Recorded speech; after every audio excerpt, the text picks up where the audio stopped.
Leleleleu, lá vem África, povo Nagô. Leleleleu, negro em barco, de branco chegou. Congo, Guiné, Moçambique, Angola, Sudão, raça negra arribou. Vento na vela no lombo, açoite do branco, a pele marcou. Mar sepultou o corpo negro, nos braços do banzo, o negro dormiu. Acolhe o filho Iemanjá, negro livre não pode ficar no navio.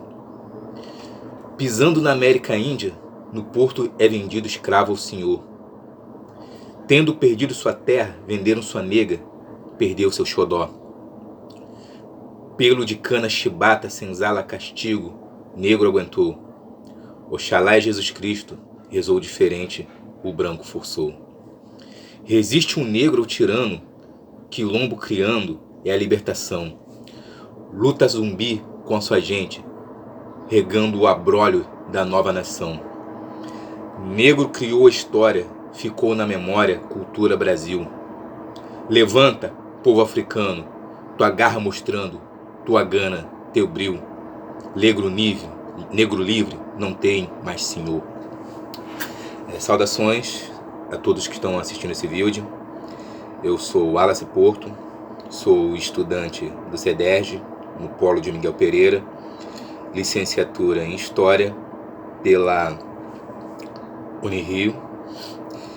E esta videoaula faz parte de uma avaliação não presencial do estágio supervisionado número 3. Eu desde já agradeço a todos os nossos professores, instrutores, mediadores à distância e a quem colaborou com esse meu trabalho. Como eu ia dizendo, o trabalho faz parte de uma avaliação.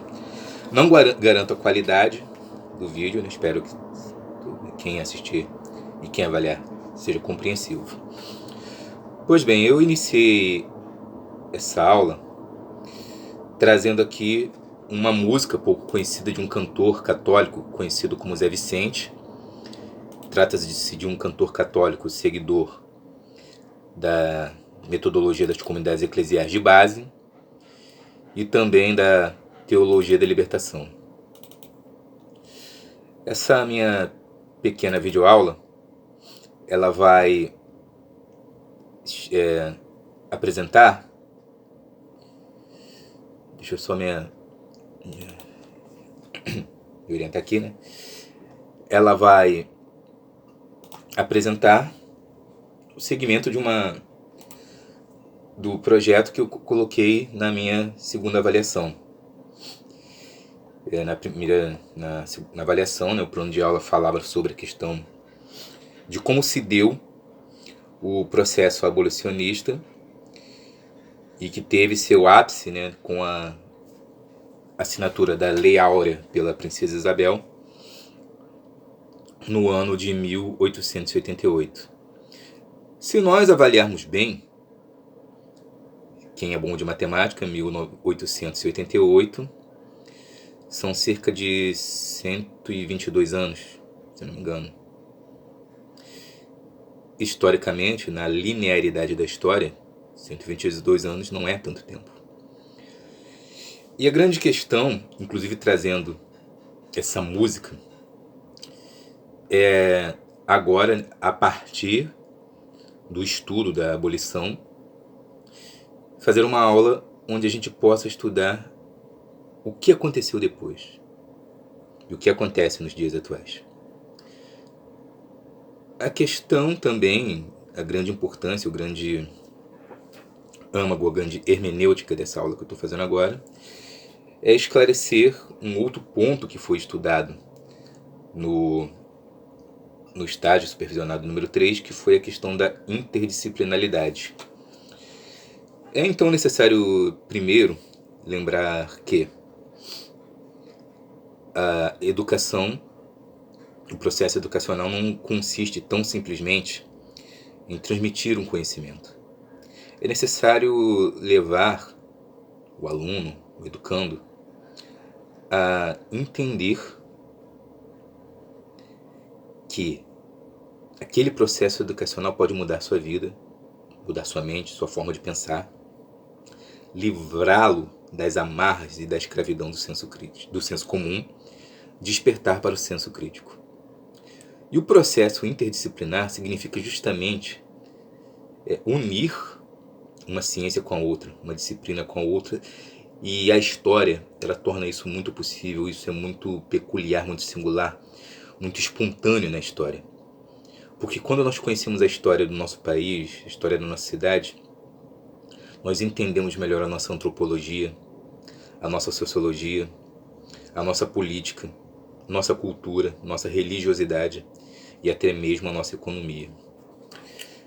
E hoje, nesse aspecto historiográfico da interdisciplinaridade, eu escolhi a questão, eu escolhi dar continuidade à questão do estudo do abolicionismo, justamente porque esse é um tema que ainda faz parte muito intensamente da nossa sociedade, que é a questão do pós-abolicionismo e das consequências que o abolicionismo trouxe para a nossa sociedade até os dias atuais.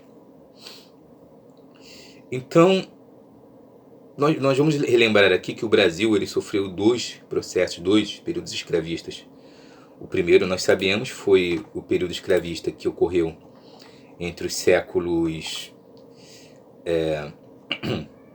16 e 17, com o período de colonização, com o período da vinda da família real para o Brasil, onde milhares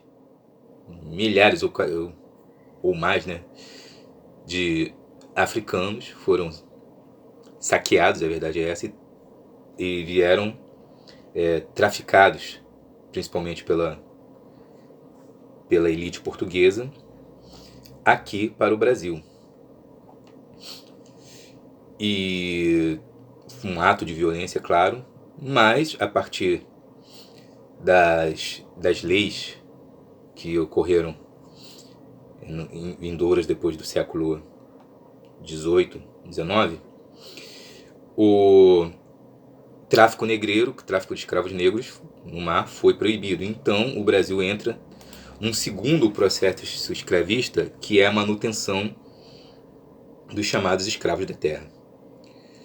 Com a assinatura da Lei Áurea, e que quando nós éramos crianças tratávamos como algo fantástico, maravilhoso, como um ato heróico da princesa Isabel, o processo escravista se encerra, teoricamente, mas os escravos então são libertos. Isso tudo também é fruto das revoltas, como a formação de quilombos. Temos aí um grande herói nacional, Zumbi dos Palmares, cujo sua história origina o Dia da Consciência Negra. Mas o âmago da questão é o seguinte: houve mesmo uma libertação, mais de 120 anos depois que se promulgou a lei que libertara os escravos, houve mesmo uma libertação. E aí, nesse aspecto da interdisciplinaridade, a gente vai pegar história e a aula em si, né? Hoje, o que eu estou fazendo aqui é só uma explicação, uma videoaula explicando como seria trabalhado essa sala de aula. Nós vamos pegar a questão histórica e como essa questão histórica afeta a nossa antropologia, até mesmo a nossa biologia, né? E como afeta a nossa sociedade, o nosso socialismo, a nossa sociologia, como isso afetou a nossa cultura. Então, sim, eu sou botafoguense, né? Estou usando a camisa do Paysandu, mas sou botafoguense. Eu vou aqui, me chamou muita atenção que no dia, deixa eu ver aqui, perdão, estou vendo aqui, no último jogo do Botafogo, se não me engano, no dia 21 de novembro, 19 de novembro, o Botafogo ele jogou contra o contra o... Perdão, senhores. Botafogo jogou contra o Confiança, se não me engano. O jogo que o Botafogo... foi contra o Brasil de Pelotas, no dia 19 de... Eu não me lembro a data agora. Sei que o Botafogo jogou contra o Brasil de Pelotas, em homenagem ao Dia da Consciência Negra. O Botafogo entrou com seu uniforme e na lista do seu uniforme, o Botafogo, agora eu tô vendo, foi no dia 21 de novembro, um dia depois do Dia da Consciência Negra, e o Botafogo entrou contra o Brasil de Pelotas, onde ele se consagrou campeão, inclusive, né, da Série B. E o Botafogo, ele entrou em campo com o seu uniforme, e havia no seu uniforme, nas listas do uniforme, números que falavam, assim, que exibiam, que afirmavam e até mesmo que denunciavam a realidade da população negra brasileira. Vamos lá, 61% das vítimas de feminicídio no Brasil são mulheres negras. Apenas 27% entre os mais ricos são negros. Negros são apenas 10% dos estudantes dos 20 melhores escolas do Brasil. 75% das vítimas de homicídio são negros. Somente 27% dos alunos de medicina são negros. Apenas 18% dos médicos são negros. Agora, 56% da população do Brasil é negra. Eu até poderia, assim, mas eu tenho um pouco de recurso, poderia mostrar aqui a camisa do Botafogo. Mas esses números são reais. Estamos em pleno ano de 2021 e esses números são reais. Então a gente observa aqui que no contexto social, a população negra no Brasil e a população negra, mestiça, parda, assim, é o alvo da violência. É o alvo da desigualdade social. Tanto que muitas pessoas hoje questionam a existência de um Dia da Consciência Negra, questionam as políticas de cotas raciais para negros, índios. E há quem diga que não exista racismo no Brasil. O nosso vice-presidente da República falou isso ano passado, disse ele que não existe racismo no Brasil. A questão da aula que eu pretendo apresentar no meu projeto, ela tende a fazer uma uma condução linear, melhor falar assim, né, da nossa história, desde o processo abolicionista, as condições sociais e políticas pós-abolicionismo. A questão é que houve realmente uma libertação?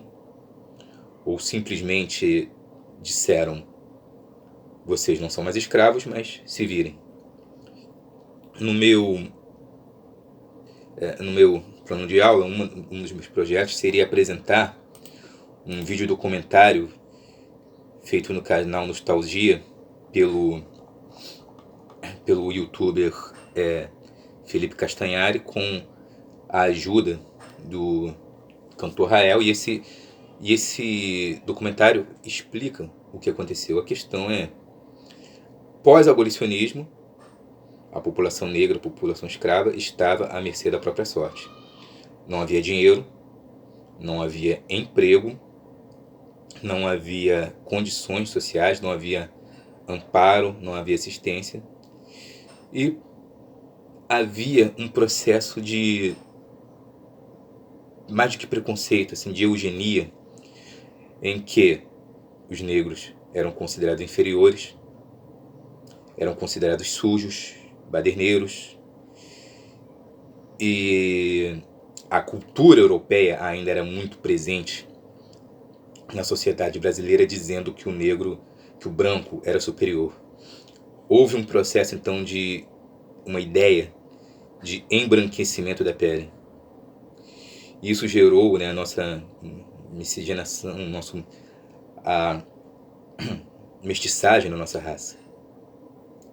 Eu, por exemplo, tenho uma pele clara, mas tenho traços de uma pessoa negra. É difícil até dizer qual é a minha raça. E a questão é que esse processo de embranquecer a população brasileira e de classificar o negro como inferior, como sujo, foram os primeiros passos naquilo que a gente chama hoje de o racismo estrutural. Simplesmente é uma imposição da sociedade de que o negro é inferior e ele precisa ser classificado como tal. E aí, ao longo dos anos, né, isso que a gente vai apresentar na nossa aula, como se formaram os guetos, as favelas, todo o processo de condicionamento social e econômico que a população negra sofreu, recém-liberta, o índice de pobreza e como isso se deu ao longo dos anos até hoje. Então, nós podemos observar que a falta de estrutura econômica, social e política que se deu após o período abolicionista, mesmo após os 100 anos que se passaram, ela ainda é muito presente na nossa sociedade. O negro ainda é considerado inferior, ainda é considerado sujo, ainda é considerado uma pessoa violenta. Existe na nossa sociedade o racialismo, uma classificação da cultura negra, e existe também a questão da apropriação cultural.